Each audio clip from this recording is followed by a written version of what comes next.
Ang problema ay naghihintayan. Naghihintayan. O, kunyari, si Maharlika, siya yung nag-expose, sinasabi niya, inikayat na yung mga tao na nauna. Huwag nang patagalin, kayo na mag-lead. Madaling sabihin yun, madaling mag-lead. Pero ang tanong, gusto bang mag-lead? Si Duterteng tatay o si BP Inday Sarang Duterte ang magtayo dyan, either or. They have the following. Sabihin lang na, tama na, tapusin na natin to, animal tong walang yung...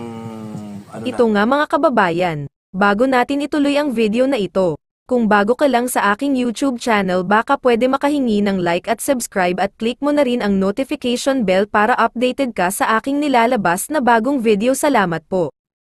Alam nyo, ano kasi ang problema ay naghihintayan.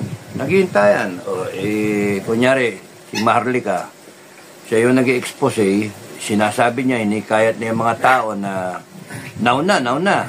Huwag nang patagalin. Nandun naman siya sa sa US. Problema, dito sa Pilipinas, wala naman mag-lead. No. Yung iba sa inyo, mga subscriber ko dito sa channel, sinasabi, sir, kayo na mag-lead. Madaling sabihin yun, madaling mag-lead. Pero ang tanong, gusto bang mag-lead?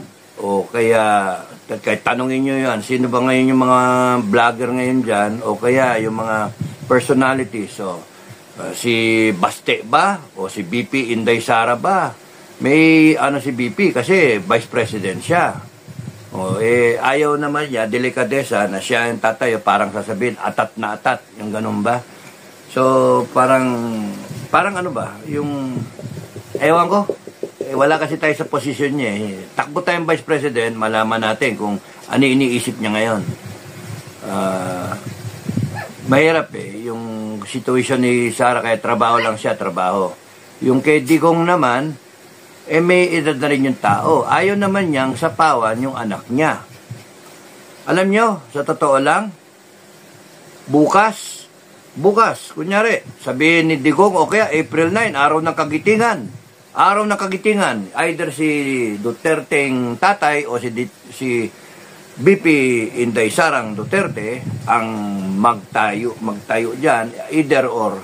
They have the following. Sabihin lang na, tama na, tapusin na natin to, animal tong walang yung na to. So, matapos yan kung April 9. Araw ng kagitingan, Day of Valor, every Filipino becomes a hero. Pero bakit hindi pa mangyari? Ewan ko. Baka yun yung sinasabing ng iba, timing. Sinasabi ng timing. Ewan ko, mahirap sagutin yan. Pagka may question sa ating Commander-in-Chief, okay, doon na tayo. Erase. Review. Tawag? Back muna tayo. Yung in-expose ni Maharlika na ebidensya na galing sa PIDEA, sinagot kaagad ng Malacanang, ng PIDEA. Sinagot nila PIDEA, no? Pinangsagot nila. Na sinasabi, daw yan, fake. Si Maharlika, fake. Hindi ba naman talaga gonggong yung Bakit pa sasagutin yung PIDEA? Kaya nga naglalabas, sa tingin nyo ba, mag-i-intensyon si Maharlika et al. Grupo, lahat, na maglalabas sila ng fake? Kulong sila. Hinahamon nga magdemandaan. Sige, demandan nyo siya. Kasuhan nyo siya. Yun nga dapat, ang sagot na lang dyan mismo, BBM.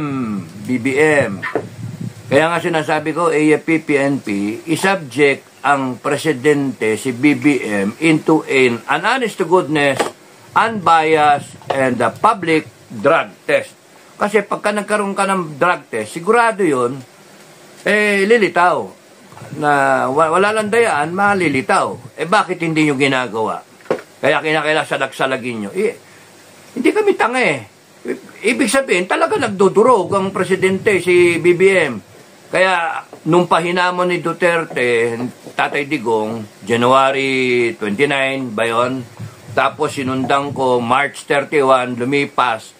Sabi ko nga, pagka dumating yung March 31, hindi ka nagpapadrug test, isipin na lang namin, ano ka, talagang bangag ka, durugista ka talaga. You cannot remain as president.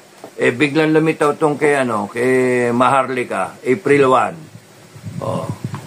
Tama-tama, lumitaw, sinasabi, yung PIDEA, talagang nasa drug watch ka. Ngayon, sasabihin ninyo, fake yan.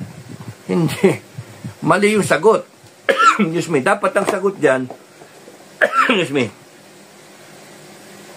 dapat ang sagot dyan, drug test, honest to goodness.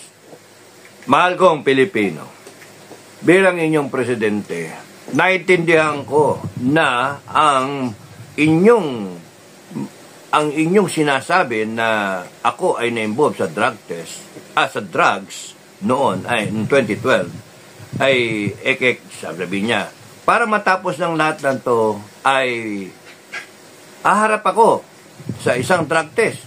Di ba? Tapos, hintay na ng tao yun. So, ba't di nyo ginagawa? Ang daming salag-salag. Kaya lalong nag-aano yung tao, nakukumbinsi utak ng tao na hindi naman tanga, na ikaw talaga gumagamit ng droga, BBM. Ikaw talaga nagsisingot sa cocaine. Ngayon, ang tanong nga, hindi pwedeng patagalin ka sa pwesto ng basta-basta without a drug test. Presidente ka ng Pilipinas, hindi pwede yun na presidente ng Pilipinas, ganun ang magiging istorya. Yan, tignan niyo yung Manila, ha? Yan ang tsura ng Manila, yun yung argument. Yan yung malabo. Yan. Okay, yan ang Manila, ha? So, ang punto, pagka ikaw, masama ang gising mo, sabi ko nga, pagka ikaw nakipag-away ka sa asawa mo, masama ang gising mo, nagbangayan kayo, nagkakabukulan nga kayo So, ang problema dyan, paano kung isang araw, masama ang gising mo at doon tayo papunta, mag-declare ka ng gera. Sabihin mo sa mga armed forces mo, putragis yan, init ang ulo ko. Upakan nyo ngayon China. Palubugin nyo yung barko. Dati sinasabi ko sa AFP, sinasabi ko openly sa inyo, sa mga vlogs ko na ang pinakamaganda niya para respetuhin tayo ng China, na binubuli kasi tayo, the way to answer a bully is sagutin mo talaga, upakan mo talaga. Pakita mo na hindi ka pwedeng api-apihin. Wala. Ang sagot natin diplomatic protest. Nakakadaan na tayo, 500 plus, closing to 600 na tayo Panay diplomatic protest tayo na wala namang torya-torya, predictable. Kaya yan ang nangyari sa atin. Ginagago tayo nila ng China. Kasi alam nila, predictable tayo. Nako. So, kung kunyari ang presidente, ang ginawa ipinasok tayo sa gera, mangyari sa atin, ganyan yung Manila, ganyan ang mangyari sa Manila. Ganyan, Ukraine yan, no? Ukraine, no? So, you see yung pinakita ko sa yung building kanina, Manila, kaya mangyari. Lahat ng ginera lahat ng ganyan mangyari sa atin. Totoo, pwede ba mangyari? Of course, pwedeng mangyari. Ngayon, ang question na tamang itanong, sasapalaran ba natin na ang Pilipinas magago? Ay, nako. Masira. Magkaroon ng destruction ba? Masira, Tapos, giba-giba search nyo na lang. Walang natira doon sa iba, pile of rubble, kakabomba. Tapos tignan natin yung isa naman sa Gaza. Ay, buhay. Kaya nga, hindi pwede natin bastang isasang-alang-alang ang ating bansa sa ganyang presidente na questionable yung kanyang karakter. Hindi mo alam kung masama ang gising nga, mag-declare siya ng ano, sabihan niyo yung Chief of Staff, si Browner, General Browner na, Brownie, upakan nyo nga, nakakainis na yung China, sampulan nyo, gusto makakita sample, maghapon ha, mag-resupply kayo, kahit unannounced ba, alam naman natin na okay, i-announce nyo, mag-resupply tayo, tapos nun, biglang, upakan nyo, palubugin nyo isang barko, paano? Wala rin. O kaya maraming barko, ito naman, Gaza, yan yung hospital, Gaza Hospital, hospital yan ha. Isipin mo yung Makati Med, maging ganyan, Ay,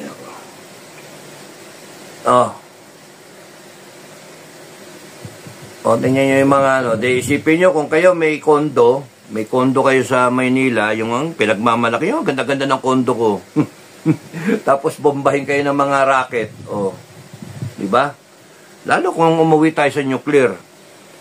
Ayoko ng gera. Pero kung kunyari patapangan na lang ng patapangan, okay lang, pwede, lalaban. Mga MUP lalaban, mga retired na sundalo. Yan sila Makanas, tsaka si Metran, lalaban yung mga yan. Kahit kami nirarayuman na, nagpuputian ng mga book namin, lalaban kami.